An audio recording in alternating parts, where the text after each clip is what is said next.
Good afternoon. My name is Tom Hallahan, and I have the privilege of serving as the Executive Director of Hospice of Martha's Vineyard. I want to welcome you this evening to our summer soiree, which we affectionately call the Summer Soirentine. I wish that I could welcome each and every one of you under the tent at Farm Neck. It's such a wonderful evening, but current circumstances does not allow for that. But what we have done for you is created a wonderful virtual show to show you this evening. But imagine yourself at Farm Neck, where you're being registered by Barbara Phillips at the desk, going up to see Bruce and Jean Llewellyn to get a glass of wine, and then down to have some little necks and oysters shucked by David Berube and Chris Decker. So if you can just close your eyes for a moment and look out at the beautiful evening, just imagine that we're all there together. But we are all there together, but virtually. We have a wonderful compilation of stories of people who have experienced the good work of hospice, and to honor those that we have lost over the last few years. Our core values of care, compassion, and community are highlighted throughout this evening's virtual show for you. We start off by honoring longtime hospice nurse Meg Verratt, who this year will be retiring in October. So we thought we'd start off the show by surprising her with a thank you and an early goodbye.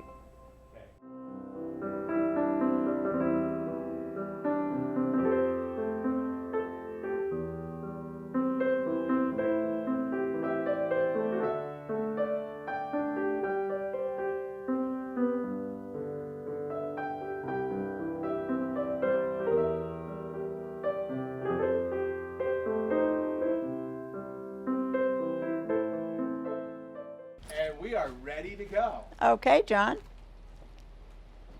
You're going to have to put your mask on. What is this? I've been patiently waiting in the corridors. What's this for? Since we are having a summer Soirentine this year rather than a face-to-face, this can be hard. We're not going to be able to say goodbye formally at the soiree this year to Meg, who's retiring in October after 8 years here at Hospice. And we could not have done what we do without you. Oh my gosh. When we talk about care and compassion, you symbolize that in not just the work that you do, but the way that you live your life. And the sense of community that you and John, your family, brings to our activities is so much appreciated. We will never change what we do because of you. You're a cornerstone to the work that we do. You'll be sorely missed, and I wanted just to give you a little token of our appreciation. Didn't think we would be doing it in front of cameras. I didn't think I'd be doing it with mask on, but we continue to do the good work that we do in the midst of all the obstacles that we face, and you are one of the main leaders of this team. Oh my gosh. So Meg, thank you.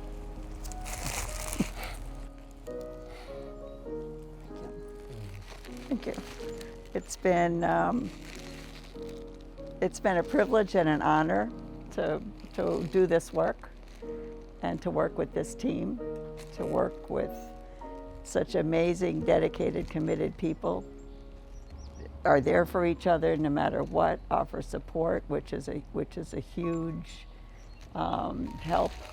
It's we care for each other. The work with the patients, and one of my former colleagues' words were, the work speaks to my heart. It's a privilege to help someone to care for someone at the end of life. We are there for them every step of the way, which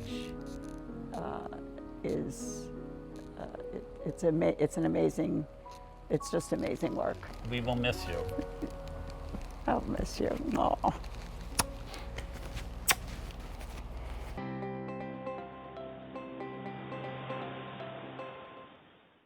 I'll tell you something about Meg. We both come from a big family. She's the oldest of 10, I'm the third of 7, the oldest son.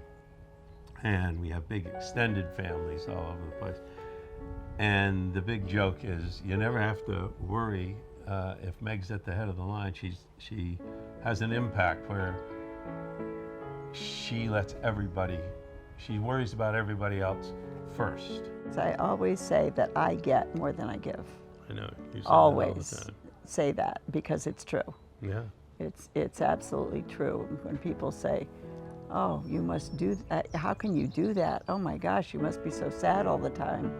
And I said, I just say that if you go into hospice work, the work is to help someone through the end of their life. You know that is the work that you're challenged to do, and it is challenging because I don't think she'll ever realize the impact that she has fully made on the community that works here, the community that she deals with in the island, or even in the family.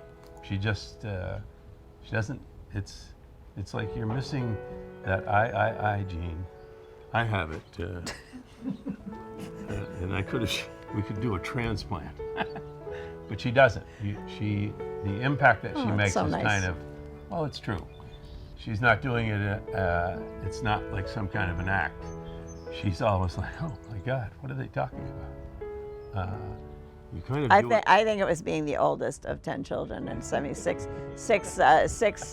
brothers below me. Oh my God. But I don't know. I don't know. It's been an honor and a privilege, and it's bittersweet. It's bittersweet that it's ending. I will not leave jumping for joy because it's something that I've loved.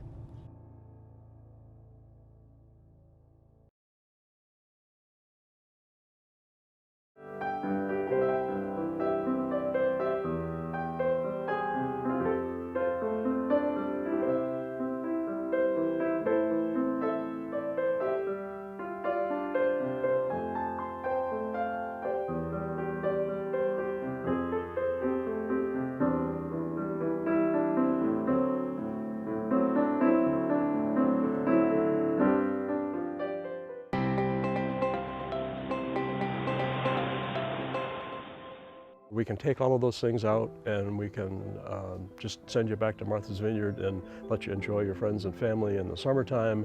And in terms of the amount of time that you're going to have, it's probably not going to make a great deal of difference. Well, her dad jumped up out of bed and grabbed his suitcase out from under bed and said to Pam and her sister Jackie, "Get me out of here. We're going home to Martha's Vineyard." They really took over his life, which was a huge relief to us. They were in contact with us. They became his friends. They educated him, and they educated us differently than we had been educated, and it made it so comfortable for him.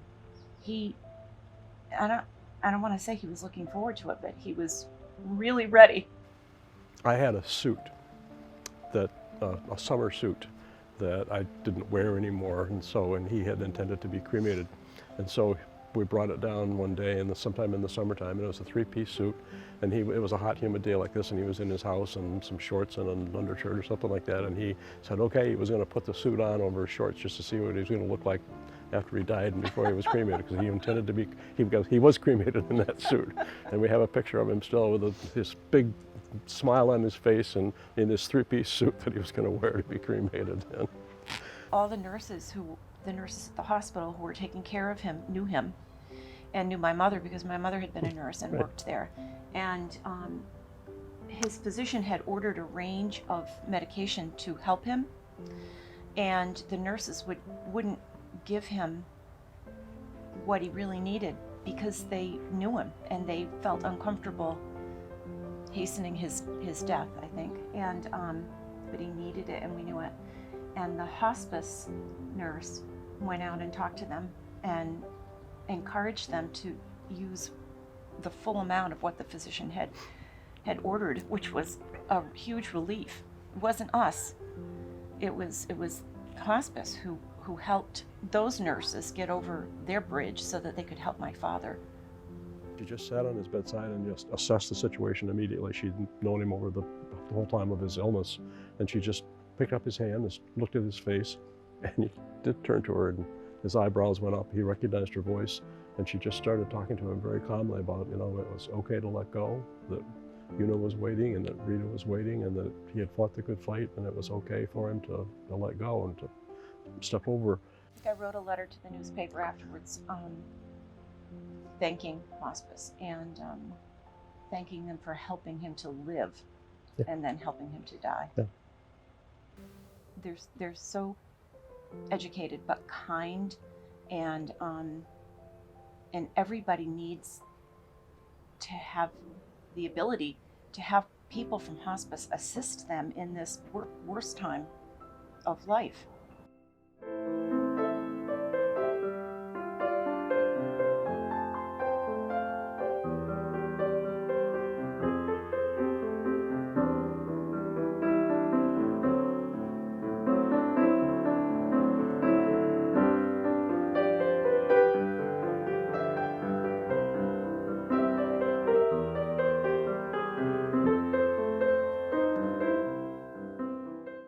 We're human beings, we resonate. I know that sounds like kind of, wacky language or something potentially, but it's really true. And we know that there are lots of research around that too, but I'm actually talking about the experience of it in the moment. And then from there, it becomes more clear what's actually needed, not what I think is needed. Jill Delahunt was my grief counselor, and the first few months after Ben died, I simply had no interest in living, and I was really rather increasingly committed to not living. And I think had it not been Jill's support and wisdom and skills and compassion, I might not be sitting here right now. People, by the time they come into the bereavement program, if they find their way there, it's one of the first things that comes up is just, but it's their own version of having taken that message in, which is, I should be over this. And being able to say, why? Why should you be over it? This is, your life has changed. Your life has changed forever. I was a new person after Ben died. We'd been married for 48 years and together for 49. And I had no idea who I was after he died. And it's not like finding how to live on the path you've been on. It's finding a whole new way of being as a human being. And I'm a different person now than I was. She talked about grieving once in this writing as like somebody taking a baseball bat to your kneecap. And that's the immediate grief, that shattering, that extreme pain. And then slowly it begins to knit together. There's rehab, there's, trying to learn to move in a different way. And if someone's lucky, everything kind of knits back together. And for the most part, can resume a lot of the things that you used to do. But when it rains, it aches. That willingness to understand whatever you say, to accept however shameful or ugly or beautiful you find your answers to their questions to be, it's life-affirming always. I don't know of any other organization or any other group of human beings who are totally committed to that.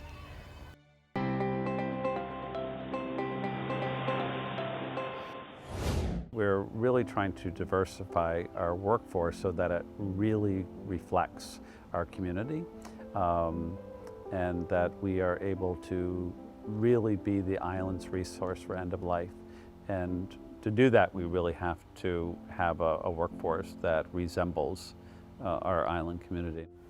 Meu nome é Jaqueline, eu vim do Brasil, cheguei aqui em Martasina em 2001 e formei na high school e parei de estudar por um tempo, mas sempre trabalhei na área da saúde, especialmente cuidando de idosos. E em 2019 eu peguei o meu diploma de enfermeira e decidi trabalhar para o Hospice de Martha's Vineyard. We just had a case recently where someone was new to this island over the last few years, had no family, no insurance, and was truly, truly alone, was living like in a tenement house here on the island, facing end of life alone, and loved ones, you know, on another continent. I did have a patient that needed a vigil, but the volunteers took part on that. I helped to organize with our team here, and we put together a group of people, like they come and stay for 2 hours, they leave, and another one takes over until the patient passed away. From 8 at night to 8 in the morning to care for this man, and played, you know, wonderful Spanish acoustic music, read prayers in Spanish, you know, comfort him over the 2.5 days in the hospital until he passed. And again, that is like a story that people are not going to read or even know about, but it's really talks about our core values of care, compassion, and community. It's in that spirit of caring for the community. They let that gentleman die with dignity and with recognition of his life and an understanding of his culture, and it's pretty touching. I had some Spanish music playing, some guitar music playing, holding his hand, talking to him and letting him know that even though that we didn't know much about him and that we hadn't known him at all, he was loved, and that, you know, we were here to be with him on his next journey, and that there were his loved ones waiting for him.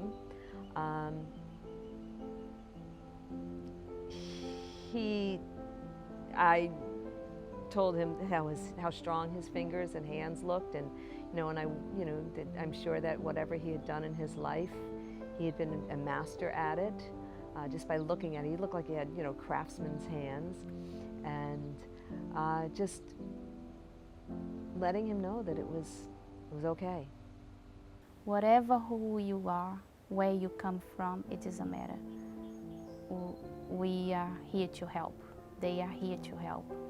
And that's what I'm so proud of, being part of this team, because I feel very welcome. My Brazilian community, to be able to help them, and the whole Vineyard community.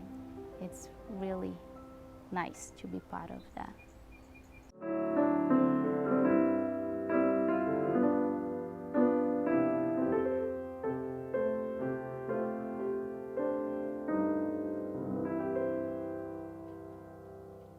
My mom she was just like salt of the earth. And if you ask anybody about her, it was the way that she made people feel. She would make you feel like you were the only person that she was listening to or that she cared about. She stayed home with us when we were kids. She taught in daycare. She worked at my school so she could be with me more. She was just a love. She just cared so much. And it was very hard for her to be the one being taken care of, because she was always the caretaker. She loved her grandchildren. We were really fortunate to have her be able to have her grandkids. My daughter, Camila, was like her best friend. They were buddies, and they just like had a blast together. She was an incredible person. She was also my best friend.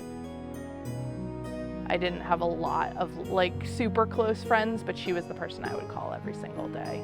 And I think that people can downplay when someone loses someone, like that you're not that close or that it wasn't that devastating, but for us it's a huge loss for our family to not have her. My mom had been working for hospice or volunteering for hospice for years, and we kind of knew how wonderful they were, but we never really thought that we were going to have them as a part of our family. And it was definitely a relief. It was a weight off our shoulders that we got to have them. I took care of Bess's mom, so I know, they're like cheerleaders for hospice, and it's just amazing to me because when I think about, you know, what her mom went through and, you know, how I could have been there for them, you know, again, I'm like, did I do enough? Was I there enough? You know, it was all when COVID was first coming out, and, you know, should I have been there more? And, you know, how could I have helped them more? And what's amazing to me is they come back with, no, it was perfect. It was the way it was supposed to be, and we're incredibly thankful for what you've done. And I'm like, really? You know? I got a call from Chantal, who told us, you know, it was time for my brother and I to come to the island to be with her. And that was really comforting for us to have. You know, she really wanted us to have that extra day with my mom being able to speak with us and that she was still coherent and lucid. But with Chantal and the rest of the team being so knowledgeable about the process of death, they were able to give us that time, which my brother and I both have careers and we weren't really able to take a lot of time off. And so that was just so valuable. They called us, I think it was, you know, about a week before my mom passed, maybe 5 days, and my brother and I were able to go to the Vineyard and stay there and be with her. And Chantal was right. We were able to sit with her and talk with her about what she wanted and how she was feeling about death. And it was this whole experience that I never thought that we would be able to have. And then when she was in the process of dying, her body was shutting down, Chantal came, and it was like she had everything under control with myself, my dad, my brother and I, who all felt completely like we didn't know what to do. We didn't know what was happening. So she knew, and she just jumped in and was explaining to us along the way what was happening. And that was just like so beautiful. And her respect for death was just remarkable. You know, telling us like, you know, this is what's going to happen, this is what you're going to see, and it's going to be hard. And then when my mom finally left her body, opening the windows to let her soul leave the house, and it was really amazing. I think that in the world where there's so much greed and we have all of these funds to donate, fundraisers to donate to, it's so clear where the money goes at hospice. Is when you donate to hospice, your money goes to the salaries of the workers who are providing this care that, you know, just thinking about gives me chills to think about what they've done for us. Your money is going directly towards care of your fellow islanders and people that you've known and loved for, you know, your whole life. And I feel like with other places that you donate, it's not so clear where the money is going to. And it's 100% of the donations go to the care of the people that need it the most. And these workers, the people who work for hospice, literally work 24 hours a day. They don't just have a 40-hour work week. They work around the clock. I could have called Jill in the middle of the night and she would have answered, same with Chantal. I did actually call one of the nurses in the middle of the night and asked her questions the week before my mom passed. And that money goes directly towards that. And nothing could be used better. When my mom died, the only thing that we asked was that people donate to hospice. That was the only thing. And I'm a skeptic, like when it comes to donating things, donating to different organizations, hospice is a no-brainer to me.